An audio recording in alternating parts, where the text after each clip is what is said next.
agak-agak tuan-puan, apa yang memberi pengaruh untuk kita buat baik ni? Iman. Tak larat orang nak suruh. Saya buat contoh tuan-puan. Dulu masa anak-anak saya kecil-kecil lah, sekolah rendah. Sekarang tak ada dah sekolah rendah. Ya, yang nombor 8 pun tingkatan 2 dah. Tak ada sekolah rendah, ya. Masa ada sekolah rendah tuan-puan, memang dia naik van sekolah, tapi kita kena hantar dekat satu kawasan kawasan rumah kedai. Sebab van dia akan ambil kat situ. Jadi pagi-pagi kan, maknanya belum terang lagi pagi tu, gelap lagi 6 lebih, suami saya dah hantar dah anak-anak dekat depan restoran tu sebab nak tunggu van sekolah tu datang ambil anak-anak. Cuma tuan-puan, dalam gelap-gelap samar-samar belum terang tu tuan-puan, selalu Ustazah pun pernah pergi juga kan hantar anak tu. Memang betul, bila suami Ustazah cakap, saya tengok memang kat tepi kami selalu parking tu akan berkumpul kucing-kucing. Kucing-kucing berkumpul semacam menanti seseorang. Masya Allah, memang kita perasan apa kucing banyak sangat kucing ni. Dan kemudian datanglah kereta Kelisa. Cuma saya tak ingat Kelisa ke Kenari macam tu lah. Kereta kecil tuan-puan. Turun satu makcik tua dengan makanan kucing. Tiap hari yang kami pergi tu, tak ustazah suami tanya, selalu tanya, bang ada tak makcik? Ada, pagi ni ada. Makna kata tuan-puan sekalian, datanglah makcik tu tuan-puan dengan makanan kucing. Masya Allah, dia bagi kucing tu makanan, dia usap kepala kucing. Kucing tu Masya Allah baiknya dengan dia tuan-puan. Dan dia buat tu terbongkok-bongkok dalam keadaan matahari belum kuat pancaran. Memang tak perasan, orang tak perasan lah kat tepi tu. Kita orang pun memang sengaja parking jauh-jauh. Tapi Masya Allah ya tuan-puan, Allah menggerakkan hati dia untuk buat baik. Matahari tak naik. Dan kita jangan pandang ringan kebaikan yang dia buat. Sebab membantu ataupun memberi makan binatang ni tuan-puan sekalian, dia semacam lebih dekat dengan keikhlasan. Kenapa? Sebab kita tidak mengharap apa-apa balasan daripada binatang yang kita bagi makan. Keharap juga.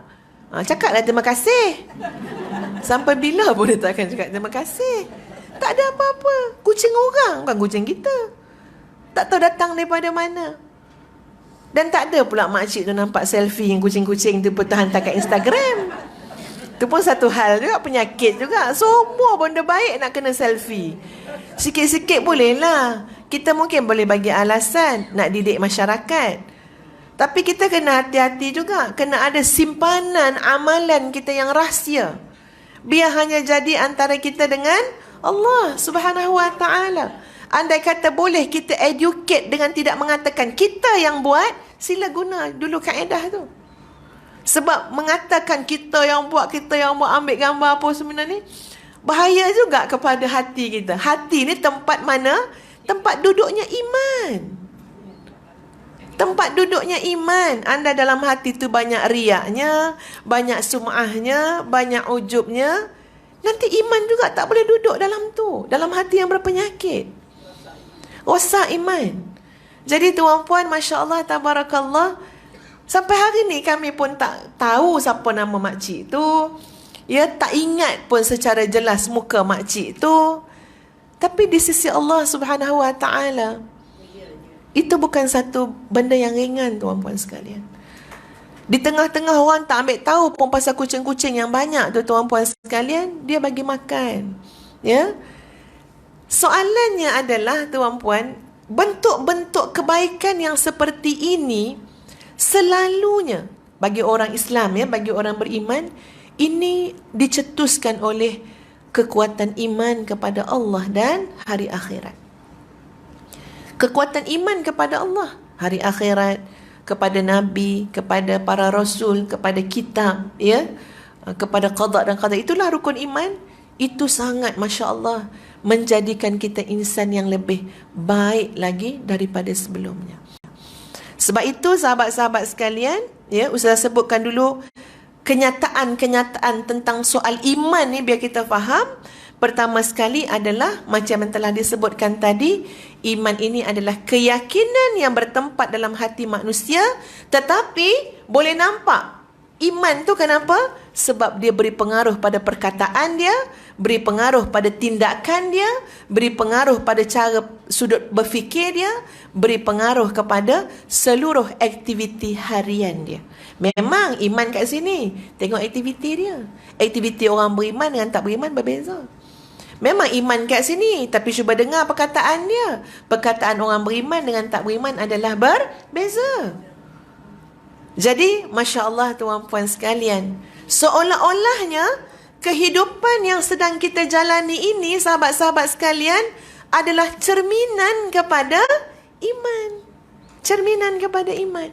Kenapa puan-puan datang tutup aurat pagi ni? Cerminan iman. Iman kita kepada Allah. Iman kita kepada kitab, iman kita kepada Rasul, iman kita pada hari kiamat. Bahawa di sana ada syariat Allah. Allah memerintahkan, Allah mewajibkan kita keluar dalam keadaan kita menutup aurat. Kenapa orang boleh keluar, dilihat, ditonton oleh laki-laki yang bukan mahram, laki-laki ajnabi, mendedahkan aurat mereka? Nak jawab macam mana? Ada kesan daripada soal iman tak? Ya. Kekuatan iman tu belum sampai kepada tahap kamu tak boleh keluar dalam keadaan macam ni. Kenapa? Kerana ini perintah Allah. Allah akan bertanggungjawabkan.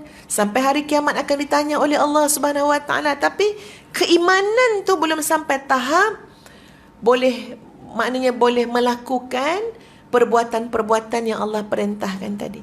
Mungkin iman tu masih lagi turun naik. Tak apalah, dah tua besok pakai. Ya, dah tak lawa besok pakai. Masa lawa tak pakai pula. Ya, tutup aurat, dah tak lawa barulah nak tutup aurat. Macam-macam lah alasan yang dibawakan oleh hati yang nilai iman tu mungkin, ya tuan-puan, graf dia tu susut tu lebih banyak daripada menaik. Sebab itu iman yazidu wa yanqus. Ini sifat iman. Iman tu bertambah dan berkurang. Maknanya kita lah yang kena cari tuan-puan jalan supaya iman kita bertambah. Antara jalan supaya iman bertambah apa dia?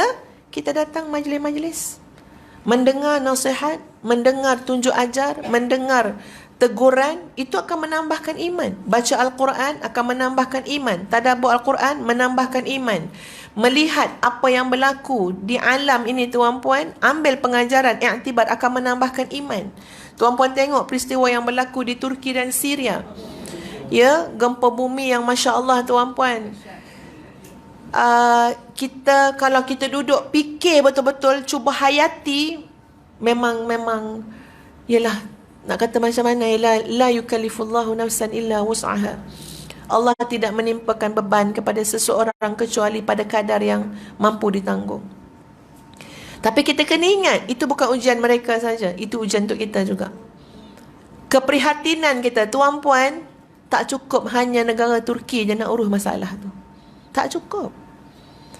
Ya, ini ribuan lagi ni yang masih tertimbus dah berapa jam.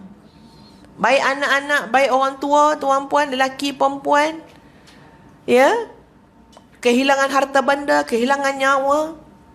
Ini bukan saja sokongan keuangan. Ini sokongan kepada mereka dari segi moral.